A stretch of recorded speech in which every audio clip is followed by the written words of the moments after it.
So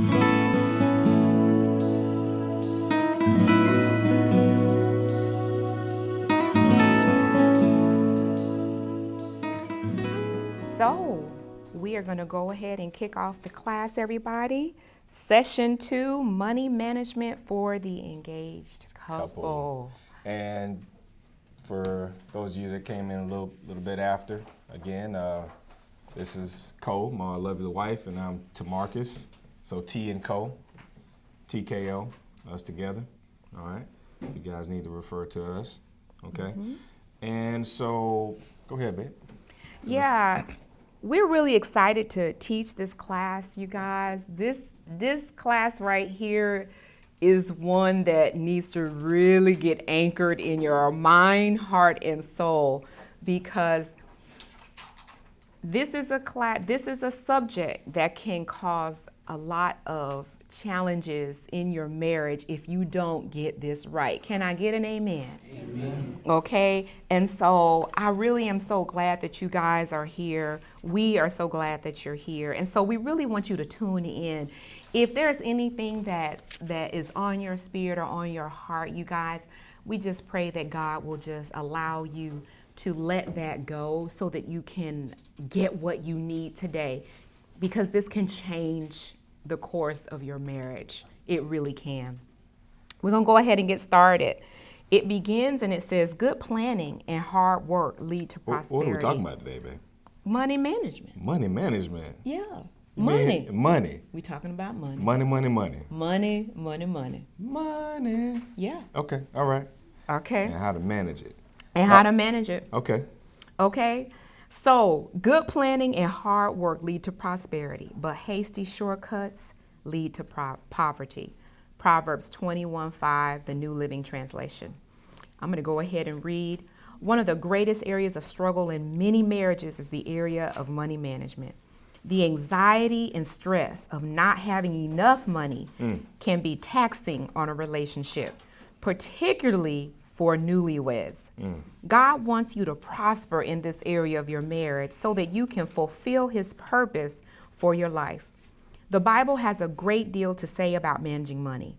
God promises us that as we are obedient to practice biblical principles regarding managing our money, we can be assured a strong financial future, not only for ourselves, but also for our families. Can I have everybody to underline money management or highlight it? Okay, first sentence, money management.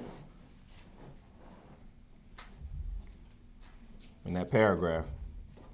So money management, then come down to obedient, right? The sentence before the last. And then biblical principles.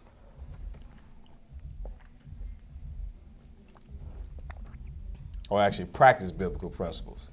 Mm-hmm. So those are words that I've highlighted just out of that paragraph. Okay, so the key thing is managing God's money through obedience and biblical principles. By applying the biblical principles. That's the difference. With this class, that's the difference with this information that's coming forward today. That's going to be the basis of how we're going to manage this money. Okay, That's good. Okay, and the other thing we want to mention right here, you guys, is the biggest thing we can share with you is that everything will work out if you get into agreement. If you get into a great agreement, the word says in Amos 3:3, it says, how can two men walk together except they agree? Okay, so if you get into agreement, that's the key thing. All the issues and all the problems hop off when there's no agreement. When you want to do things your way, or you used to operate in your way, and then he running and he rolling and he's going to do whatever he want to do with his money, okay, is your thing and it's his thing. And you're trying to walk together supposedly as one, but you got your money and he don't need to tell you nothing about your money and he got his. Do y'all see? This is where the friction, the challenges, the strife, all of that. And so I pray and we pray that you guys will marinate on that word, Amos 3:3. How can two walk together except they agree?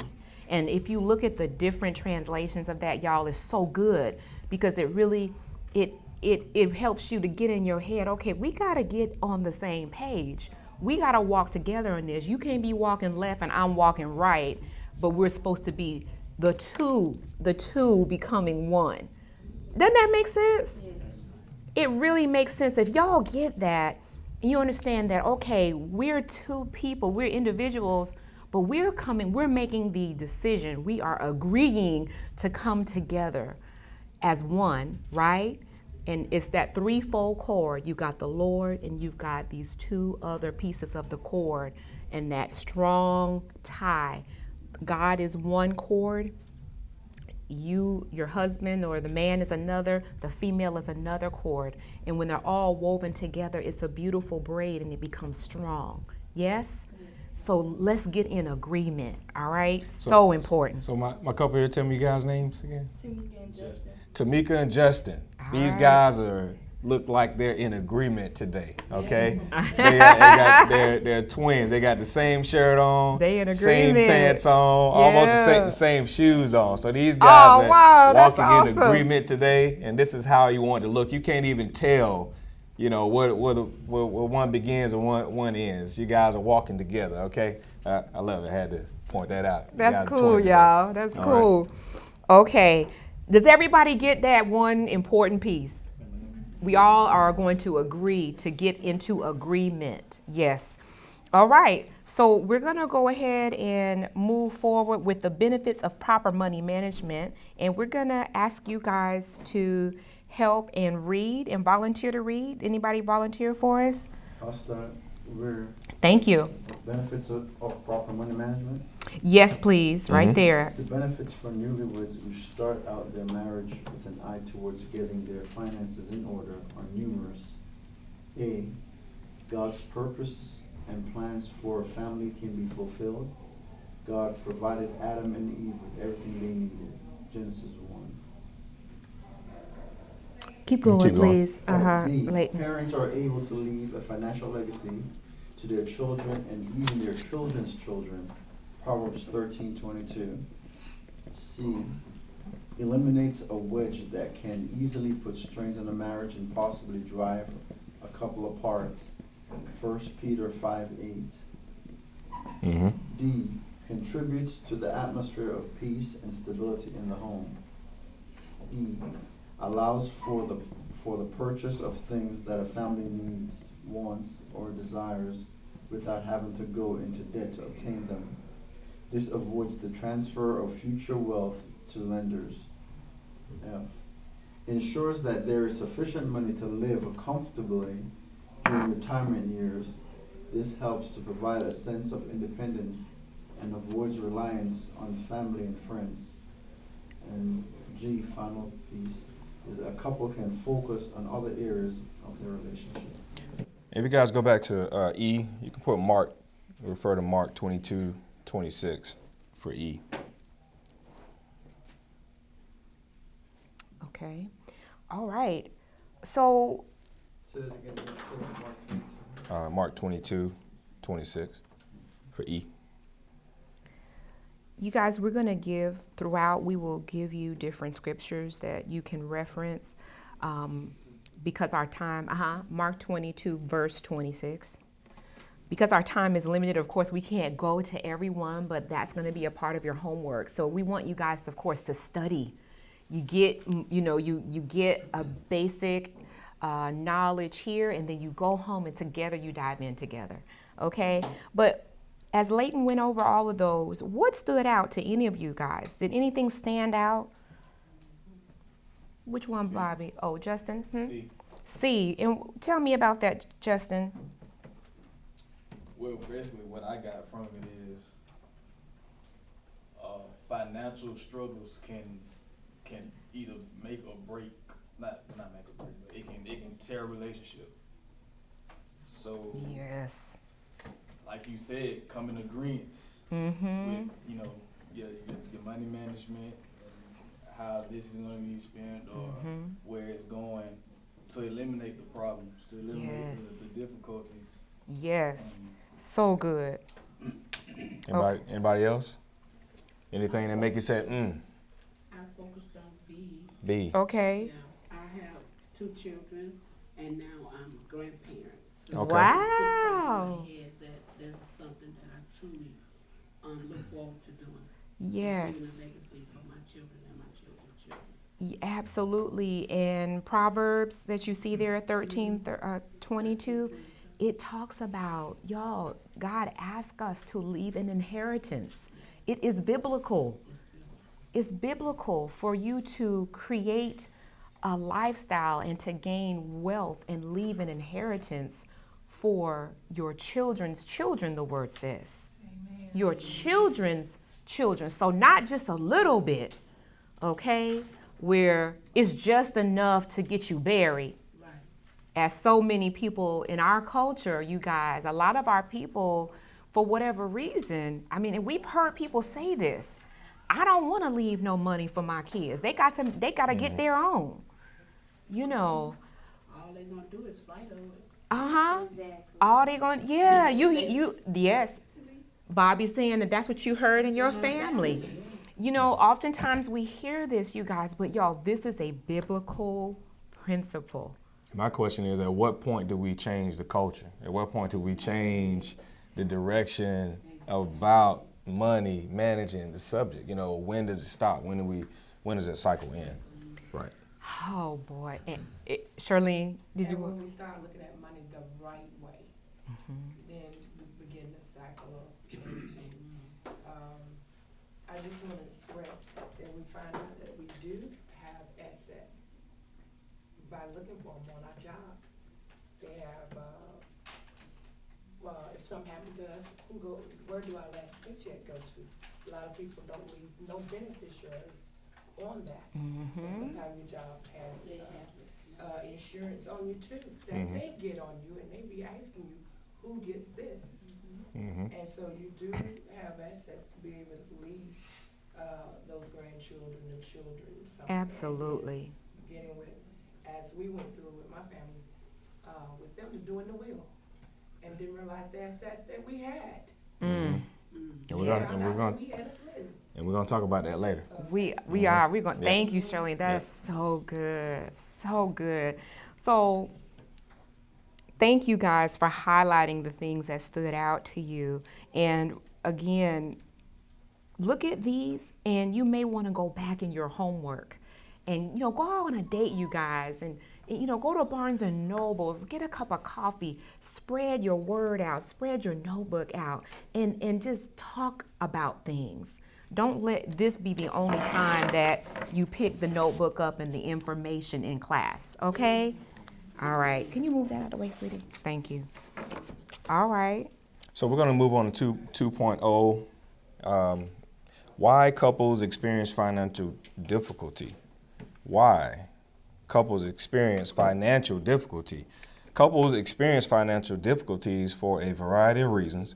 As you prepare for marriage, you need to examine yourself and see if there are any negative behavior patterns that might cause financial difficulties in your marriage. Look at the following list, and we're going to ask ourselves if any of these scenarios apply to our situation. And can I get you guys to underline that whole sentence, examine yourself and see, or highlight it. Examine yourself and see if there are any negative behavior patterns that might cause financial difficulties in your marriage. Ooh, that's so good. Before we begin to point the finger and place the blame game, let's examine ourselves first. Okay? And That's I'm so going good. to see if I can get a willing participant to start reading some of these financial difficulties, potentially. If anybody wants to start. Okay, I'll start. So my fiance and I are from different socioeconomic or cultural backgrounds. Consequently, our views of money and how to handle it differ. Next one says, my fiance and I are at different stages of life. We are entering our marriage with different financial means. I make significantly more money than my fiance. This sometimes leads to jealousy and resentment, or I feel it might do so once we are married. One or both of us is having financial problems. We need to get our spending under control. One or both of us just can't seem to say no when we want something, even if we don't have the money. We have had differences in experiences, whether positive or negative, that is impacting our current perceptions about money in our marriage. Why? Oh, next one's a question. Want me to read it? Mm-hmm. What difficulties or challenges do you think might have a negative impact on your marriage financially? Wonderful. And would you guys tell us your names again? We did introductions in the beginning. Michael and Jasmine. Michael and Jasmine, thank you. We gave out a $20 bill earlier, if you could remember names. Oh, okay. We just kidding. I owe you down. Okay. All right. So can anybody? Anything stands out? Yeah. Anything stand out? Okay. Go ahead, ahas. Tamika. The F, we need to get our spending under control. One or both of us just can't seem to say no when we want something, even if we don't have the money. Basically, when me and Justin first got together, we had separate accounts. We talked and we agreed. Now we have a joint account. We've been having that joint account now since since February. So all of our finances goes into that one account. So basically, we both can see what each other is spending. The thing is, Justin never swipes his card. I'm the one always swiping my card, and even if we don't have the money, he's always saying, he'll be like, you know what? First he'll be like, no, baby, no, you can't get this. We don't have the money. And then he'll turn like, you know what? A happy wife, happy life, whatever. It is what it is. Go ahead. So that's my problem is he never tells me no. No matter what it is, he's not going to tell me no. Okay. So through this experience, you now visually seeing what's happening. Right. So how's that feedback been for you? It's just I don't know. It's kind of hard because it's not like I spend money just Out of control. Mm-hmm. It's just that I'm a woman and it's our first time living together, our first apartment, and everything. So when I see things that we need, whether we have the money or not, I just be like, oh, we can get it now and we'll catch up later type thing. Mm-hmm. And somehow I convince him. I always convince him. Because I'm like, we need this. Like, we don't have this. We need this. So he's, okay, well, go ahead. And it kind of hurts us in the long run because we spend more money overdrafting to the bank than we do keeping money inside of our banking account. Right. Okay. Okay. Well, I thank you for being transparent. Thank you for that, Thank Tamika. you. That is so awesome. And so that's our main problem right now. okay, good. So do you have any idea why that is? In other words, what has been your history? That's what I wanted to ask. The Yes. main thing is because he's going to school and I'm going to school, our financial, basically, we don't make that much money. I'm talking about before y'all. Oh, no. What happened when you were growing up? Oh, Yes. when I was growing up, my mom always shops.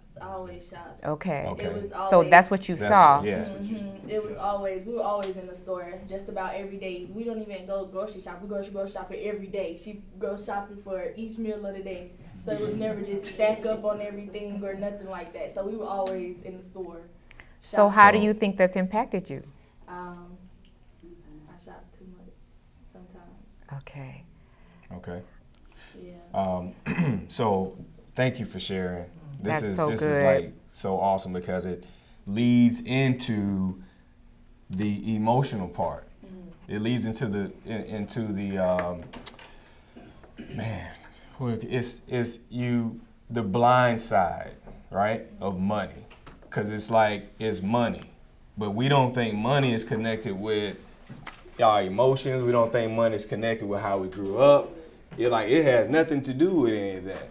But what I love about this, we're able to connect, and what Elder Walt was saying was like, where does that come from? Like the behavior. What did you experience growing up that influences your behavior with money? and how you utilize it, because it's a tool, right? It's a tool. And once we look at it as a tool to do things and to, you know, mold and shape things and get things done, that's how we have to look at it, all right, to fix things. And so. I think Dee was trying to jump in the back. Did you forget, Dee? I didn't. He asked a very question I was about to ask. Oh. Yeah. Oh. All right. So this allows us to really take a deeper look into the things that happened as we were growing up to help mold and shape our ideas about money. So now you see you're getting all this feedback, right? And so the question is what are you going to do with it, right? How are you going to handle it, and how are you going to overcome those the things that you grew up with, you saw, and see how it's actually affecting this relationship, right, moving forward. Okay. And you guys, we want to go over some money personalities, and it was so great that you said that, Tamika, because that's going to help us. Did anybody else want to comment on any of these different letters that stood out? Anybody else? Okay, so we're going to go ahead and go into these money personalities. You guys, the money personalities are not there. I want you just to jot these down in the side of your notes, or maybe on the back. Hold on one second.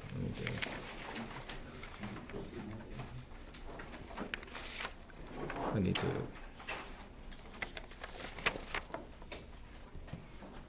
We can get to that when we go over that. Okay, so there are 5 different types of money personalities. The first one is a giver. Write that down, giver. The second is a spender. Spender. Third is a hoarder. A hoarder. Fourth is a saver. A saver. And fifth is an avoider. An avoider. Okay? So you got giver, spender, hoarder, saver, and an avoider.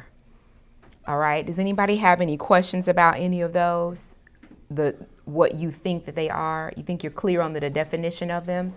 Sometimes people want to know about what a hoarder is. Okay? Do I need to explain that? Or yes? Okay. So you guys, someone who hoards, there's usually kind of a negative connotation attached to that. It's hoarding. You're hoarding, like if you can think of somebody gathering something and you're keeping it, and you're keeping it kind of like off to yourself. It's like I'm hoarding and I'm holding on to this because I don't want to be without, or I don't want anybody getting my stuff. I gotta have enough. I have to have enough, okay? And so if you guys have ever seen the show on television, it's called Hoarders.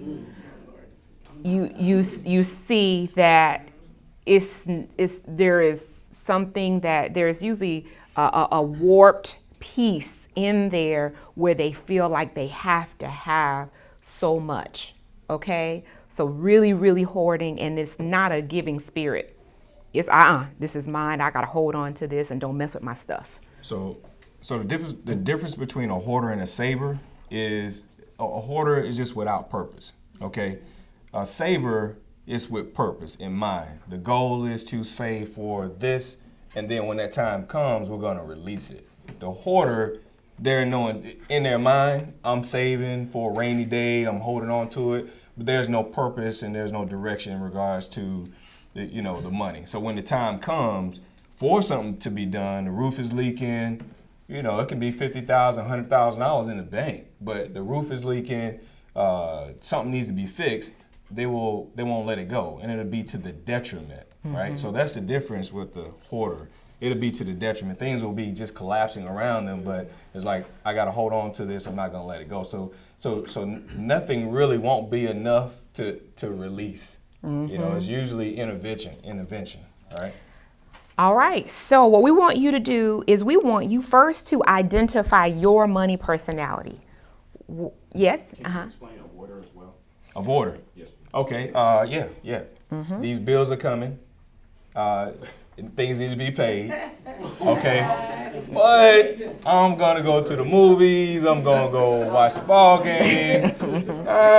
We'll just phone call. We'll just put it to the side, right? We're not gonna look at it. Don't even open the mail. Don't even open the mail. I had a friend who I know it's there. But she would get the mail, she would just grab it a stack and she would put it in the drawer because it gave her so much anxiety and stress. She just put it away. She knows she got bills coming, but this is just mentally where she was. She would deal with it when stuff got cut off. So an avoider is more responsive than proactive, okay? Living in a very responsive state. Something gets cut off, get turned on. Something gets cut off, or you get the notice, then you want to deal with it. It's like at the very last moment, yeah. That's when you're going to deal. Yeah, that's when you're going to deal. Not tracking your spending and, dealing with, overdrafts and things of that nature. You just don't want, it's just, I'm just going to live. Right, just going to live, and I'm going to pray when I swipe this card that money there. Whew, you got to prove. Okay, guys. So first you're going to identify you. And yes, you can see yourself in more than one, but we want the one that's dominant. Which one really do you feel like this is most of who I am? The second thing we want you to do is identify what your spouse or your future spouse is. What do you think that they are? Think about how you've seen them operate with money. What do you think they are? Okay? Does anybody already feel like they know the answer? Anybody know? Okay, Michael? Yeah. So I have a little bit of giving, spending, saving, and avoiding. Right. I think we all have that bill that we just be like, I paid it. But they won't cut it off until a certain point. Like okay. That 30-day probation. So, my most dominant trait is spending, and that's just because I am self-employed. Okay. So I have a lot of costs to manage. So I end up spending a lot of money, even if I don't want to, because it's out of my control in a way. Okay. My partner is actually a saver. That's her strongest attribute. Okay. Because she always seems to manage to find a way to put some money aside. Okay. All right. Okay, Jasmine, you laughing. What you think? I just think it's funny. He's right, but sometimes he swears money just falls in my lap, and it's just funny. That's why I laughed. Pull it together somehow. Okay, Eldewald? I just want to encourage a couple. As you identify, we don't want you to stop at identifying your personality, but we want you to look a little deeper and try to understand why. What experiences, what did you observe in your background with regard to money that caused you to develop spending, saving, hoarder, avoider, or what's the other one? Saver. Whatever it is, something, it was learned. Okay? You didn't come into the world with that personality. So try to understand from your background why you are a saver or a spender or whatever it is that fits your personality. Because if you understand the why, it's a lot less challenging for you to deal with if you need to make changes. It's also helping you to understand your mate, because it's not, just because you know what they are, if you got a spender and you're a spender, but if you don't understand why, that can be a problem. That can be a huge problem. Absolutely. Just like Eldewald said, that why is going to help you to develop compassion for your mate, as opposed to, why are they doing this all the time? Like, man, it's driving me crazy. So when you understand why, it's like, oh, okay, so now you can really, be of assistance and be able and you to can help pray and for them. Pray for them. Pray Absolutely. for them, specifically. Lord, I see in, for example, Jasmine could be praying for Michael. Lord, I see that Michael is really having challenges with his spending. And God, I just want to pray for him. I want to pray, Lord, is there a void perhaps there, did something happen? Lord, whatever this is, will you please, just big up in his spirit and help him, help us understand each other better, help us get control of our finances. Y'all see? Mm-hmm. Okay. Did anybody else want to share or you figured out what your personalities are? Come on, let's hear from some people we haven't heard from. I'll speak out. Okay. I'm more of a spender. Okay, Bobby. I think it comes from growing up. So many siblings that it wasn't enough. Okay. And when I say, as I grew up, I'm just like, okay, my dad never bought us stuff. I'm not gonna be like that. So when I get money, I'm just gonna buy what I want. Yeah. Okay. Yeah. So Okay. that's pretty much it. Mm-hmm. Okay, wow. Yeah. Okay. Terry, what's your thoughts on that? And Bobby, you're a spender. What do you think Terry is first? A saver. Oh. What happened to you, Terry? Then? Maybe that saving spirit. Right. And he is a saver. I'll be trying to coach him in the spending. She said, "Coach." And Terry said, "I got to save her." No. Coaching is where if we go somewhere and I say, "Oh, hey, this will look good on you," he's like, "I already got that." That's good. So Yes. Terry, do you just feel safe having a certain amount in your savings? Yeah. Did you go without when you were a child? Do you know, like Elder Walt was saying? My dad would do it all the time, put some back for rain. We had a big family, like 15 of us, so we couldn't spend out of control. Okay. You always had a little money back for somebody get hurt, you take the dog, stuff like that. So Okay. I developed in him. So that's what your daddy did, and that's what you do. All right. All right. Okay. Elder T. I find it interesting. In all our years, 30 years of doing this, God typically never puts the same personality together. He will always, or most likely, put the opposites together so that you can rub off on the other one. It's like, he said, oh yeah, it's a balance, and you're changing each other, and you're having compassion like they minister to one another. So you're bringing, people say complementary components, but it really is complementary components. And so if you got two spenders together, y'all in trouble. Y'all in a lot of debt. But if you got two savers, it might not be too bad, but savers typically, it's hard for them to give too. So he put y'all together for a reason. Wow. That's what I'm saying. Oh. Justin didn't speak, but I'm the spender, and I think Justin is a giver. Okay. Anytime Justin gets anything, he always calls everybody to make sure they're okay. You need this, you need that, you good, you alright?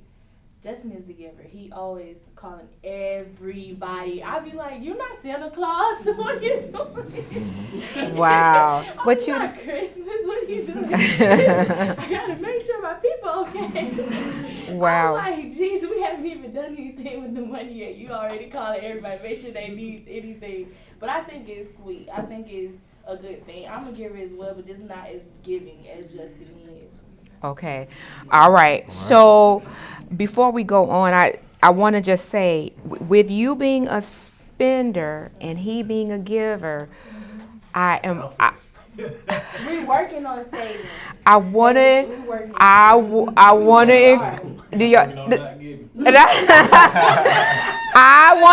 I want to encourage you guys, and I want to encourage everybody in here, you guys, get some financial mentors. Yes. Get some financial mentors. I don't care if you feel like you guys already have it going on. You know, having some accountability with your goals, having some accountability with what you're doing, it will help you so much. I can't tell you. My husband and I sat down with friends of ours. They're older when we first got married, and we had our plan, you know, and we just wanted to run it by them, and they helped us be accountable. We knew we had someone to answer to, and that really helped us. And so even it doesn't matter whether you're young, old, guys, it will really help you move forward because accountability is just a blessing. It will bless you. Okay? All right. Justin, so in giving, right, and so this is great. So you get to understand So a lot of times we think, okay, if I give money, I'll help fix the situation. Okay, so with my sister and I was on the phone, we were talking about my mom, right? So and so the thing came up was I had to realize that I need to stop giving my mom stuff, like buying stuff, different things, because she has a bit of some tendencies of hoarding, right? So God said, hey, stop giving her buying this and buying that, because that's not the problem, that she doesn't have things. You with me? There's some things internally that she experienced that needs to be worked out. So as a giver, and as a man, you know, we think money's going to fix it, but then now this is giving you some other things to rely on and say, hey, maybe there's still repeated behavior because I keep giving. So maybe something else, it ain't the money that needs to change their behavior. That's so good. That's so good. That'll prevent you from just, hey, y'all good? You need some money? Because when does it stop? Yeah, when does it stop? If people don't have those good principles, y'all, you gonna be giving and giving. They're gonna be calling you, I'm low on my rent. You got me. You know. So we trying to get there. Oh, I'm sorry. Who's talking? I was saying that you're their default. Yes. You can make people codependent. And you become an enabler. Yes. Okay, guys, we want to read this last paragraph because it's so good. We're still right here. But at the end of section 2.0, that last paragraph there, it says, though these situations can be challenging, they can be overcome if a couple is willing to be what? Open and honest. Open and honest. Highlight, circle, underline. Open and honest. Don't be trying to hold back and perpetrate in your marriage. Because it's going to come out. Where are you going with that, y'all? It's going to come out. Be open and honest about your difficulties. Right? Underline and highlight it. Communication. Prayer. Underline and highlight it. And working together, right? Didn't we talk about that in the beginning? Getting on the same page, getting in agreement towards a common goal are keys to making the marriage work. Boom, drop the mic. Y'all. A common goal. Common goal. And T and I always like to ask, even if you've been married for years, what is the purpose of your union? Why did God bring you two together? What is it about? Why did he bring you two together? What is it about you that's going to bring something out in him something that's going to bring something out in you, and then the purpose of this union? There is a purpose for it, guys. And so we challenge you to pray about that thing and figure it out. Why did God bring y'all together? Was it just because she cute? And you like the way she looked? Right? Or you like his financial situation? That attracted you? It's got to be more. It's got to be more. Think about that. Pray about that. LT. I want to speak this because it's rising up in my spirit like never before. We had a couples in covenant Friday, and one of the couples wrote, we are broke, and never have any money. And I want to encourage, and we're always broke. I want to encourage you to speak life to your situation and not death.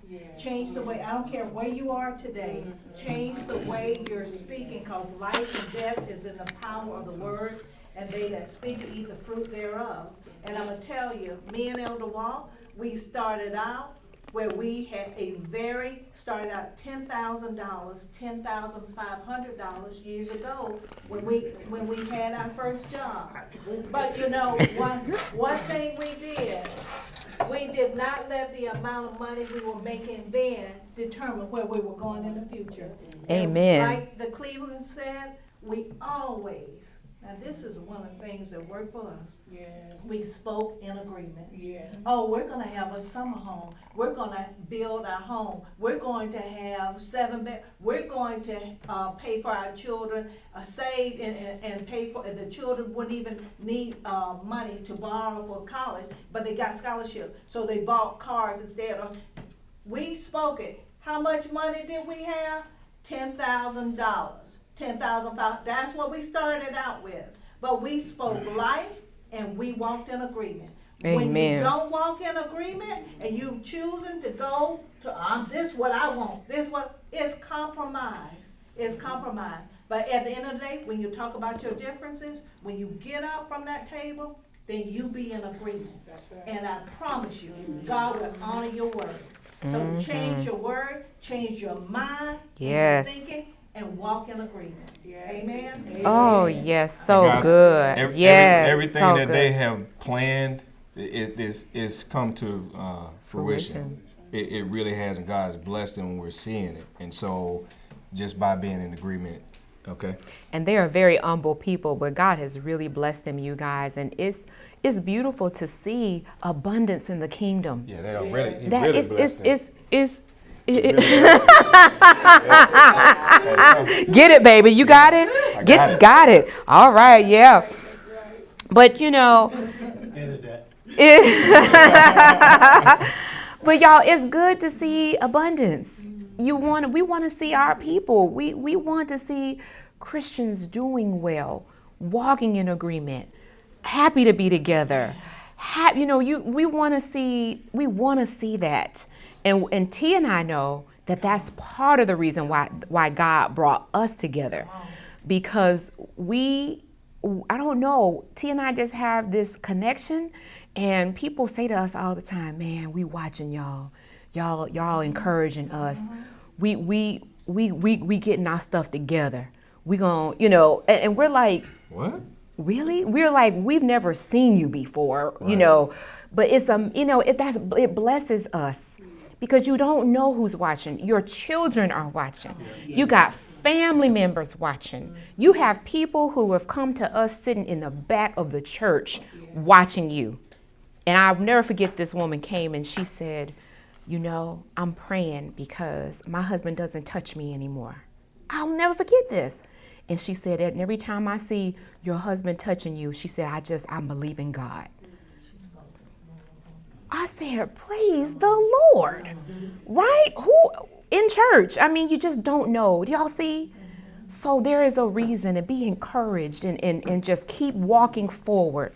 Amen? Amen. All right, we're in 3.0, Fundamentals of Financial Success. Can we get somebody to read for us? Anybody volunteer? Okay. Thank you, Jasmine. It is important that a couple establishes a solid foundation as they begin building their financial house. The first place to begin laying your foundation is on the Word of God. In Matthew 7:24 through 27, Jesus said that those who built their house on the rock of His Word, by being obedient to it, would be able to withstand the storm of life. Every Christian couple must embrace the fact that everything they have belongs to God and that they are stewards. Stewards of the money they have, First Chronicles 29:11 through 16, Luke 16:10 through 13, 1 Corinthians 6 through 20. Mm-hmm. Stewardship, specifically, that's it, right? I did. Okay. The management, oversight, or administration of another's property to act as superintendent. Mm-hmm. The ability to get wealth comes from God. The power of ability manifests itself in creative ideas and witty inventions. Yeah. Mm-hmm. Yeah. Okay, is that it? Oh, let's see. Every Christian couple who desires to prosper in God must honor Him by giving their tithes Mm-hmm. and offerings. Tithing Mm-hmm. is fundamental to financial increase. When a couple brings their tithes, Mm-hmm. You're right.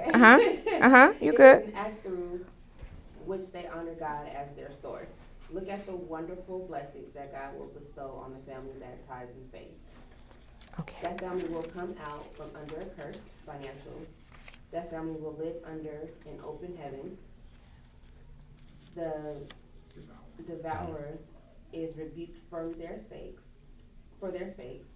Everything that they do will prosper. People will see that God has blessed the family financially. As you begin your marriage together, make a commitment before the Lord that you and your fiance will begin the discipline of tithe and giving offerings so that he can get involved in your finances. God's money plus God's power plus your obedience equals financial wealth. Wow. Thank you so much. Thank you, Jasmine. Yes. Thank you. Okay, we got to back it up. Back that thing up. So three. We- Okay. All right. That equation. Yes. Yeah, yes. that's a good equation, y'all. Yes. So good. Okay. So let's back it up. That first paragraph, 3.0, that last sentence, obedient. Obedient. There it is again, guys. Being obedient. Okay. 3.2. Okay, let's talk about the ability to get wealth comes from God. This power or ability manifests itself in creative ideas and witty inventions. That's why it's good to circle yourself with people, okay? Wise counsel. You can sit down, you can talk and discuss, and they can help you to see things that you can't see. They can help you to see giftings and talents that you have that you're not even using, and help you dive into different areas so you can create wealth, right? And you can see the positive things and not saying we don't have it. You know, we're always going to be in this position, right? Okay, go ahead, honey. Mm-hmm. And 3.3, you guys, is talking about tithing. What is tithing? It means to give 1/10 of your gross income. 1/10 of your gross income. And sweetheart, what does that look like? I think somebody about to get paid, aren't they? Somebody is about to get paid. All right. Mm-hmm. Mm-hmm. Don't count it for them. Oh, I'm not counting for them. I'm not gonna give it all to them. You're not gonna give it all? Okay. Nah, I can't. Yeah, gotta see if they can do it. Yeah. Yeah. Gotta give them a little bit, see if they can do good with this first. Yeah. There you go, y'all. Look at that smile right there. So we want you guys to tithe, okay? Just count it up. Y'all just got paid. That's your paycheck. You just cashed it. All right? So y'all work together. Okay? Y'all work together and figure that out. All right. So while they are figuring out how much they're going to tithe, does anybody want to share? Does it stand out to anybody? Sometimes you have someone in your marriage or in your relationship, they don't know anything about tithing. Their family never tithed. They didn't grow up. They don't even know or understand this concept. And then you may have grown up in the church. This may be something that you feel strong about. And are y'all with me? So does anybody want to share in this regard? Okay. I think I'm a good example. I am a numbers guy, first of all. I was always good at math, always was fascinated with numbers. And when I got saved, this concept of tithing was presented to me. And I could not make sense out of giving 10% of what I had worked hard for to God. And the part that was confusing to me was the part that I'm going to be more blessed if I tithe.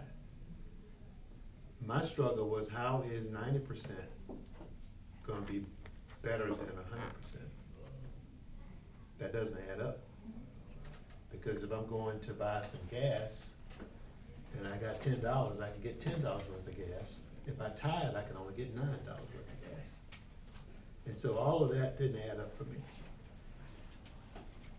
The scripture in Malachi says, trust me and try me in this and see.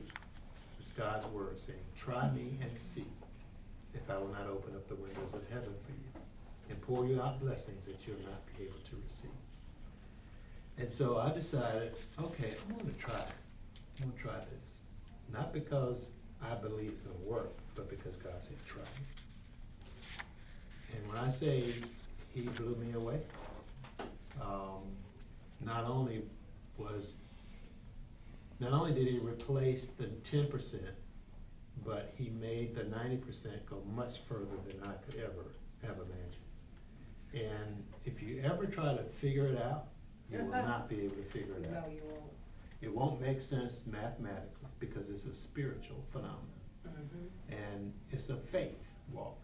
It's your trust in God being put to the test. He says try him, but he's really trying you because it's your faith that's being put to the test. But when I say God has blessed us beyond measure, 10% has become more than 10% for us. It's not 10% is just the bare minimum for us.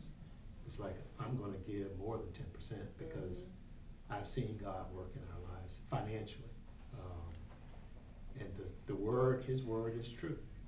He will open up the windows of heaven and you will have blessings you won't have room to receive. Now, trust me when I say you don't have to pay for everything you get. There's a thing called grace. Yes. And that's the way God blesses us. We think money is the means by which we're blessed. No, it's his grace. Because if his grace is at work in your life, you'll get things that money cannot even buy. That's right. And favor. You'll never be able to explain it. And the favor. And not the favor, exactly. It's like people just come up to you and give you stuff. And not just stuff, but stuff that you need. Or stuff that you want in many cases. It's like, thank you, Lord. Wow. I don't deserve this, but I believe it's because of your goodness. Yes. Wow. Trust me. So, for those who don't tithe, try it. Try it. Just try it. That's my challenge to you. Try him and see.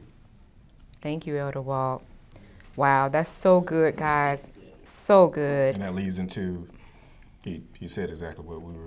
He did. Yeah. As we were preparing last night, we wanted to encourage you guys that, when you start this process, it's different.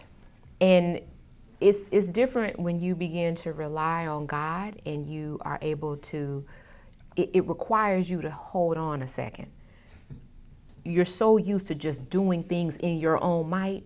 There is a need that comes and you just gonna be like, okay, we gotta pay for this. We gotta handle this.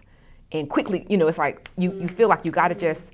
So what T and I have learned is when the need, whatever happens, we just say, okay, God, you see this, you see what's happening, and we pray and we just like, all right, Lord. And y'all, we just wait. We don't move fast. We wait. I cannot tell you how God has blessed us over the years. Don't be so quick. Tamika, give him a chance. Give God a chance to provide. He will provide if you don't be so quick to rely on self. You will be amazed at how he will step in and just bless your family. People will come up and be like, we got such and such and we just wanted to bless you. I was telling my husband about there's this little, and this is just real life, y'all. There's this little, I wear like a little tank top. I just really, really like these. There's like for women, it's like undercover tank tops that I wear. And they're comfortable. They're just better than bras. And, I just love them. Anyway, I hadn't been able to find it. And I finally remembered where I got it from. And I was telling my mom about it. And she was like, oh my gosh. She was like, you know what? I really need that too. And she said, when you go ahead and buy yours, she said, buy me two and buy one for yourself. I want to bless you. You do so much for me. And so not only did I find it, but in the process now I'm going to get blessed with one myself. And they're kind of expensive. They're like $40 or $50, And so I was like, look at God. I was like, man, that's a blessing. Y'all see? And so just little things like that's $40 or $50 that can go towards groceries. Are y'all with me? And that's what Elder Walt is talking about. Little things like that, you have to begin to understand how God will begin to give you favor and little things will add up in your life. Okay? Do it for Oh yeah. Oh yeah. Okay. All right. You want to see if they figured out what they're gonna tithe? What do you guys? How much did you make? And We then had $880. 10% of it would have been $88, but we decided to give 100. okay. Awesome. All right. Over and above. All right. Okay. Good job, Justin and Tamika. Okay. Number 4.0, guys. 4.0. Can we get somebody to read that?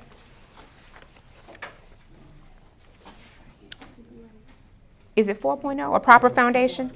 Is that what y'all said? Yes. Okay. I'll read it. A proper foundation. As a couple, it will be essential that you implement the following 5 money management disciplines so that the two of you start out on the right foot financially. 1, establish a budget system. 2, purchase sufficient life and long-term disability insurance in case of the untimely death of a spouse or the loss of income due to a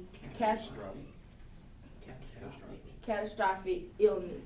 Establish an emergency fund. Prepare a written will and a durable power of attorney for each of you. Implement a systematic saving and investment plan. Okay, great. Thank you, Tamika.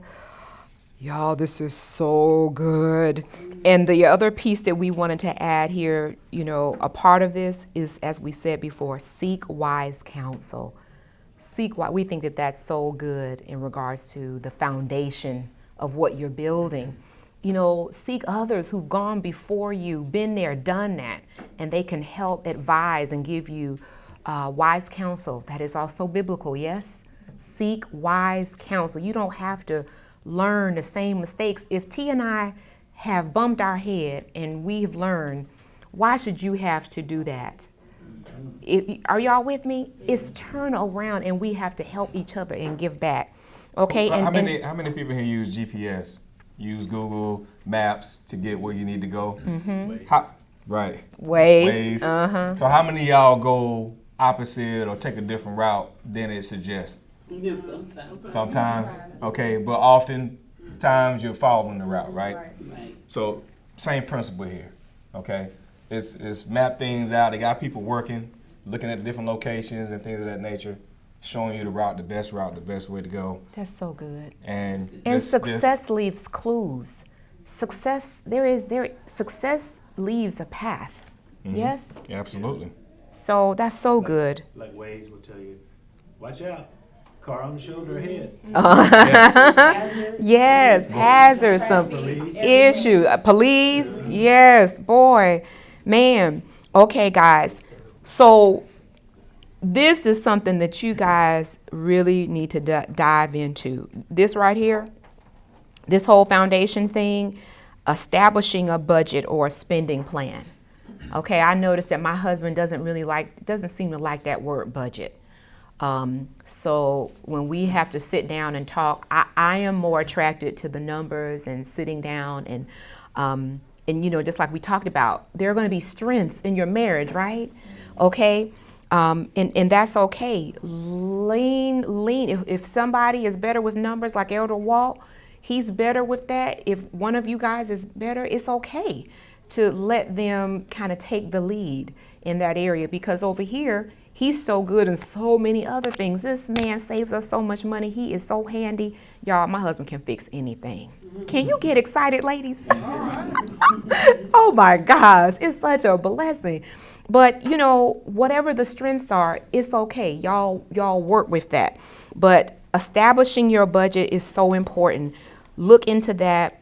We use everydollar.com. It's a wonderful app. It's through Dave Ramsey. If you don't know who Dave Ramsey is, he is a Christian financial advisor.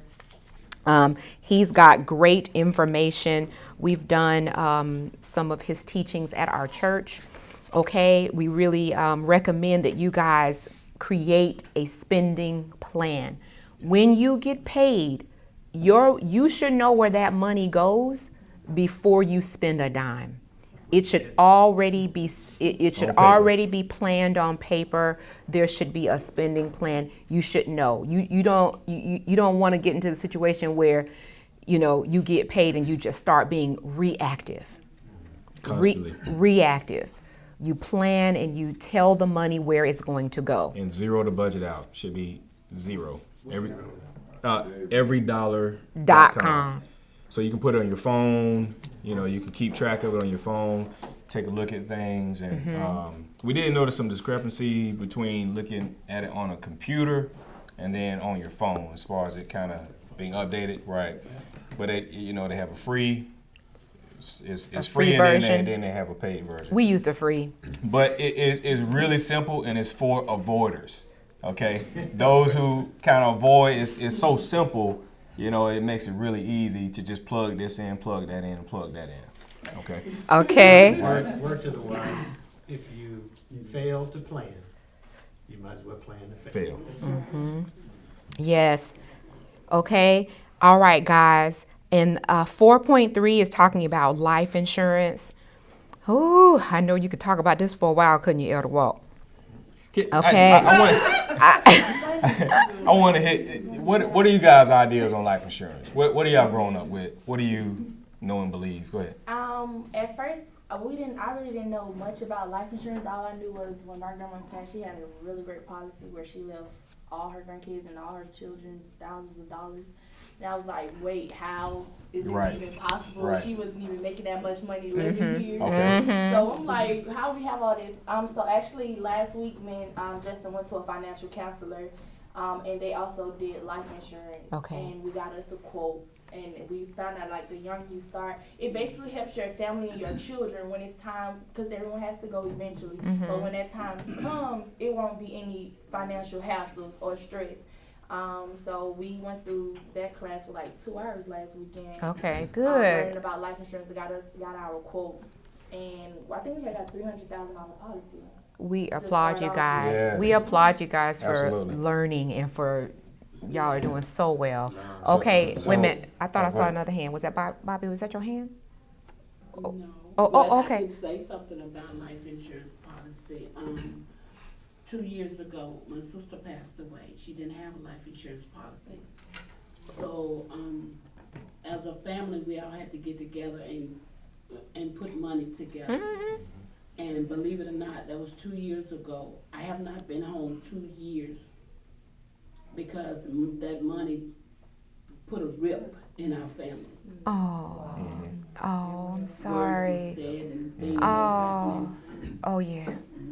Oh yeah. Oh man, Bobby, you said it, y'all. I can't tell you. Let me just speak for my family. Okay, growing up, that's all I knew. When somebody died, it was the phone started ringing because they were collecting money. So and so died. How much can you put in? I remember this growing up, and the reason why I know is because they always calling my daddy, because they think he is rich.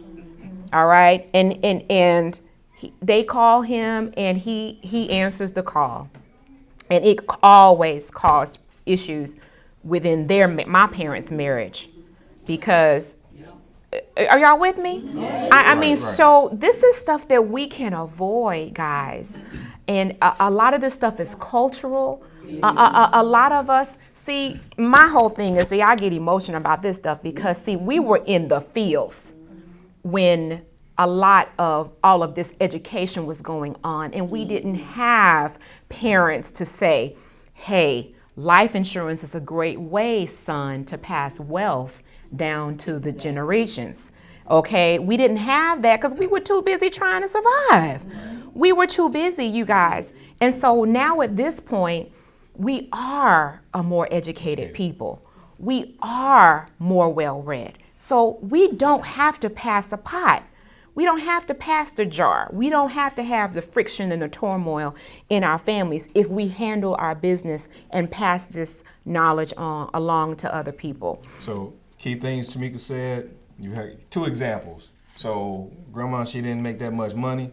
However, she was able to leave way more, X amount of dollars. So this is how you're able to pass things on if you're not living as a millionaire. Hey, if you do pass on, you can put your family in a position where they can have enough to sustain. And another thing I learned was also get it for your children. Yeah. A lot of it's hard to face that reality, but it is tragedy that happens. And if something happens to your child, you're covered. Calling, asking everybody for money. So true. That was another thing. A lot of parents are blind to that because they don't want to face the truth. They don't even want to talk about anything happening to their child. I was gonna say, Writers. two things. One is, yes, get some on your child, but you don't need as much on the child. You need burial insurance for your child. Because life insurance is designed to replace income. And children don't have income. Second thing is, understand the different kinds of life insurance. Term life insurance is a waste of money. Get some whole life insurance where it has some cash value and death benefits, so that on term life, if you pay for 10 years and you don't die within that 10 years, you get nothing. Or 20 years, or 30 years, or whatever it is.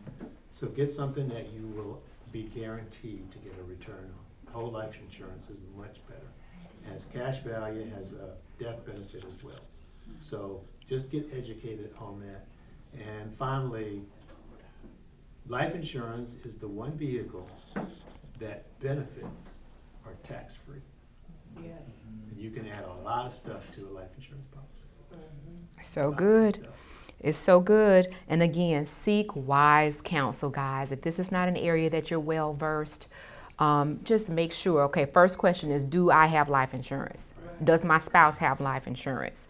Okay, you want to handle this immediately. If you get married and something happens, do you want your wife to be struggling because the policy and all the benefits are still in somebody else's name? Or she can't get anything because you didn't handle your business swiftly? Are y'all with me? Okay.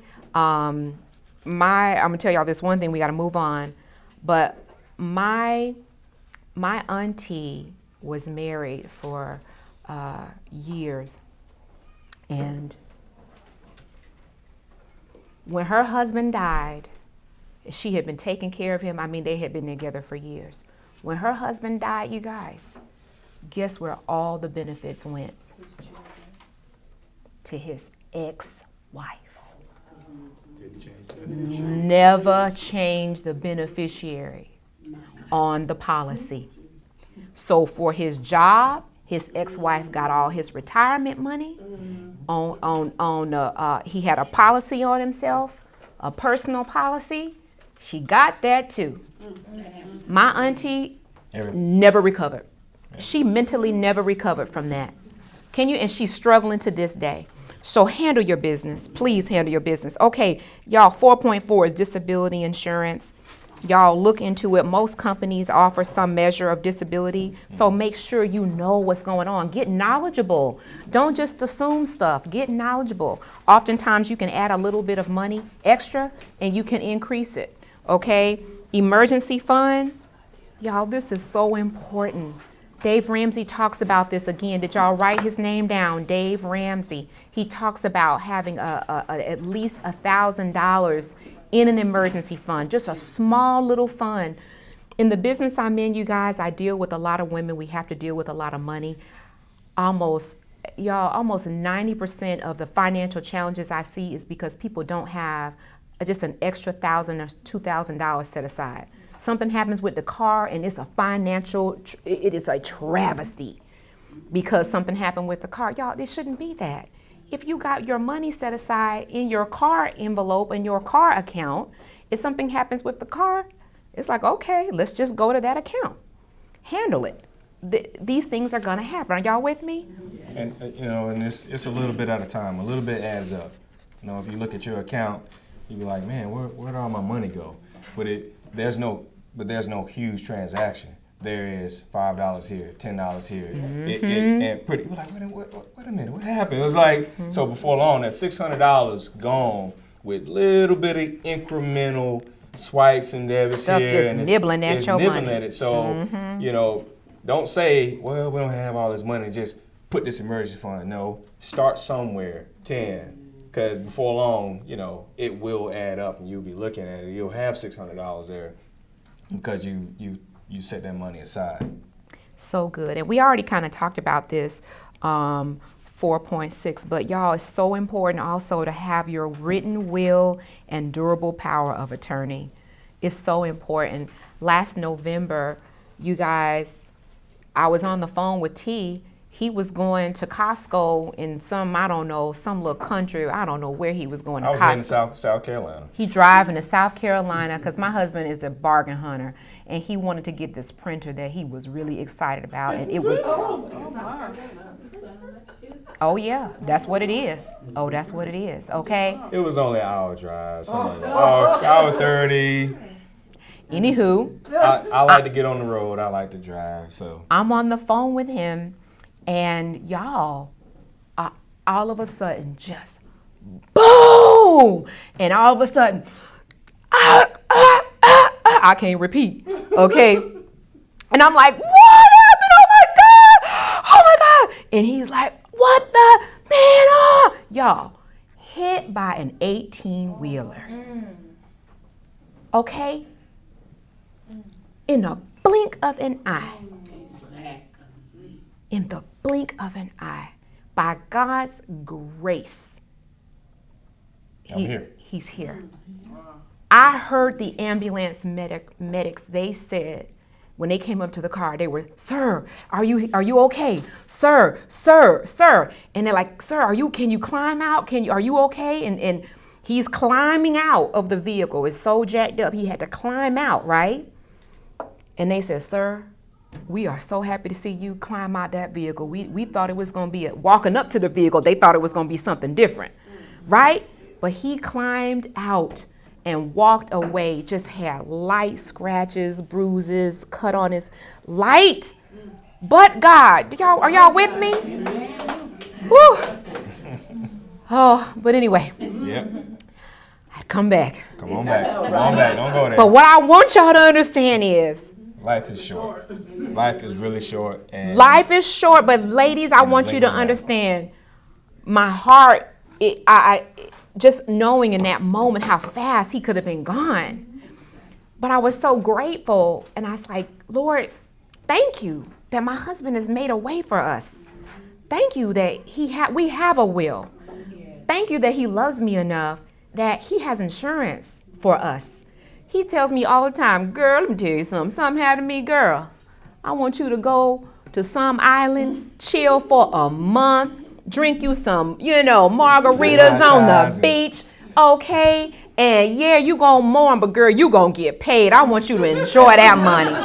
You enjoy that money. You hear? I don't want you to be sad for long, okay? Because you gonna be all right, mama. And but it was never more real than that moment, guys. And so while I was so grateful that he was okay, I did have that moment where I was like, if he hadn't have been okay, the what ifs, I would have been okay. I would have had some time to get myself together. We would have still been able to, me and my sons, we would have been able to make it financially. We would have been able to pay off our home, and I still would have been able to send the youngest to college. Are y'all with me? Get that will done, y'all. Get that will done in a blink of an eye. 4.7, savings and investing. Savings and investing. So the idea is try to pay off all your debt, okay? But try to save along the way, squirrel money away definitely for your emergencies and things of that nature. But again, wise counsel, prepare.